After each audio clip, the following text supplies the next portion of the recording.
You are a man who finds himself living in the single greatest time in history, when food is abundant. Cell phones have more computing power than the combined world 70 years ago, and the internet gives us access to limitless information at the touch of a button. And yet, you are facing the same hard questions that men did thousands of years ago, about facing fears, being a good father, and dealing with failure. But you find yourself crippled with doubt, fear of judgment from others, and uncertainty of where you stand. No more. We've taken up the mantle of helping men navigate masculinity in a modern world, because a man's role as a leader requires him to be masculine. In this video, you'll learn the 7 Stoic lessons that will make you unshakable in life, each of which is taught by a famous Stoic philosopher. Watch till the end to find the cheat code for becoming stronger in the face of overwhelming adversity. Starting with number 7, lead to make others follow. Being a good leader is simple. You take initiative and make decisions that lead to good outcomes for the ones you lead. But Stoic men go one step further. They lead with their heart. They consider others' needs before their own and serve something greater than themselves. This means you will have to become a contributor instead of a consumer. Gone are the days when you had to look after your tribe and the economy sucked because somebody burned down your rice fields. Yes, we're not in tribal times anymore, but that doesn't change the underlying truth. Leading men contribute to others' lives. It's what makes them happy too. So find ways to create, contribute, and add value. That's a leader others trust and follow. 6. Never outsource your happiness. The next lesson is from Marcus Aurelius, who says, "I have often wondered how it is that every man loves himself more than all the rest of men, but yet sets less value on his own opinions of himself than on the opinions of others." Much of what we do stems from our primal need to be liked and accepted by others. Disapproval from our social group had serious repercussions in the past. It would have likely meant exile and eventually death in the wilderness.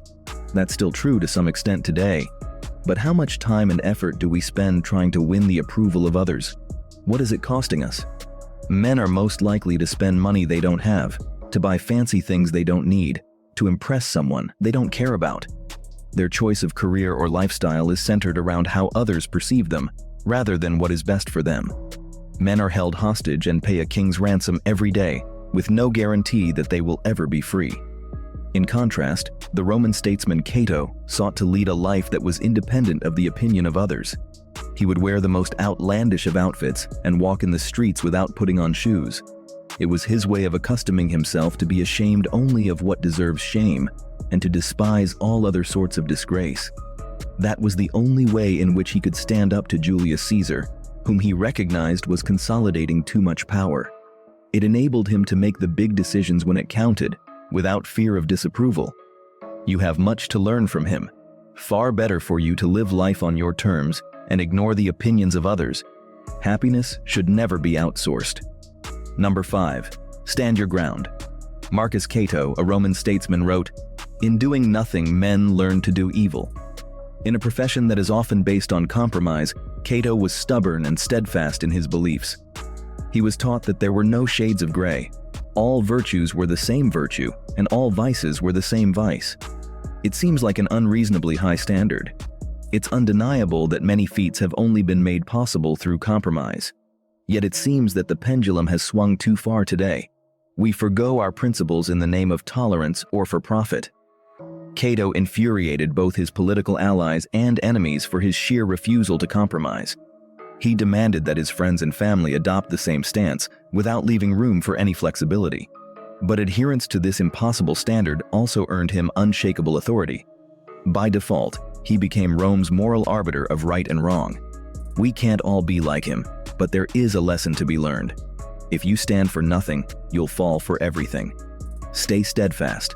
If Cato could do it, so can you. 4. Stay ready for the worst. Seneca believed nothing happens to the wise man against his expectation. You must have heard a lot about the power of positive thinking lately.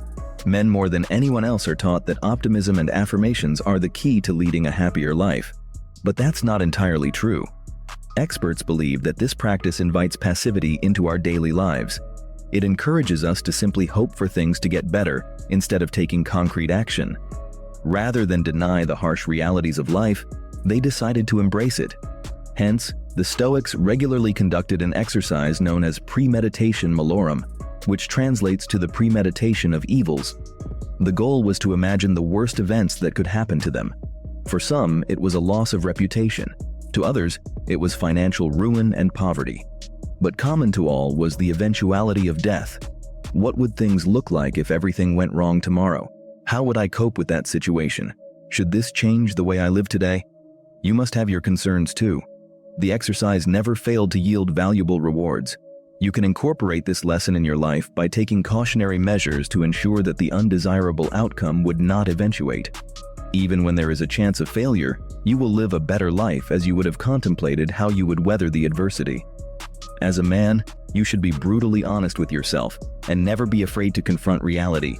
That is the best way you can prepare for success and be ready for failure. 3. Know what to value. In life, the things that you spend money on and that are replaceable have very little value in the big picture. But the things that are free that you take for granted, which can never be replaced, are where you want to focus your time and energy. You spend money acquiring your house, retirement account, real estate portfolio, coin collection, sports trophies, clothes, and material objects. If lost, it would be terrible, but all these things could also be replaced. But if your spouse died, or one of your children got leukemia, or you lost your physical health and became paralyzed, the loss would be irreplaceable. The depth and quality of your life will come from where you invest your time, energy, and money, so choose wisely. 2. Give everything you've got. According to Marcus Aurelius, you should accept the things to which fate binds you, and love the people with whom fate brings you together, but do so with all your heart. Considered one of the greatest Stoics of all time, Marcus Aurelius rose to become one of the most powerful figures in the history of the world, the Emperor of Rome. Coming to power in 180 AD, he had a challenging rule. Marcus dealt with conspirators, was often disrespected by his subordinates, his wife was unfaithful, several of his children died unexpectedly, and the empire experienced turmoil for the entire length of his rule. Yet he rarely lost his temper or used his position to exact revenge. Instead, he spent time each day focusing on the task at hand and channeling all of his energy into leading the Roman Empire. And he went on to rule successfully and unshakably for 20 years until he died. The point is, no situation you find yourself in will be perfect. Expect that you will have challenges, that people will betray you, and that they will work against your efforts and will break your heart. Every man experiences a trial by fire in their lifetime, but facing it with quiet strength and discipline and doing your best, you will transform yourself into a stronger version of your current self. It won't be easy, but it's your duty to personal growth to give it everything you have. 1. Develop an internal locus of control. Epictetus, a Greek Stoic philosopher, said, "Man is disturbed not by things, but by the views he takes of them." Much of what happens in life is not within our control. It is high time you recognized this undeniable truth and focused instead on what you could do. Born a slave to this society, it may seem that you have no reason to believe you can control anything. Did you know Epictetus was permanently crippled from a broken leg given to him by his master? Epictetus would live and die in poverty. But that wasn't what Epictetus thought. He would say that even while his property and even his body were not within his control, his opinions, desires, and aversions remained his. That was something that he owned. It's easy to get frustrated today. Men are so used to comfort that even the slightest inconvenience provokes outrage within them. If the internet takes a second longer than it should, or if traffic stalls for a minute, the instinct is annoyance, if not rage. It isn't any of these breakdowns that are making you unhappy. The unhappiness stems from the emotional response that you have chosen. The onus is on yourself to ensure that you don't let external events affect your internal state of mind. Once you internalize that, it becomes clear that you have the power to be happy regardless of your circumstances. It's simple and effective, but not easy. Yet, if you work on these lessons each day, the returns will be huge. It's not enough to know a principle. You have to practice it. Execution is everything. Don't forget to show some love by hitting the like and subscribe buttons. Thanks for watching, and until next time.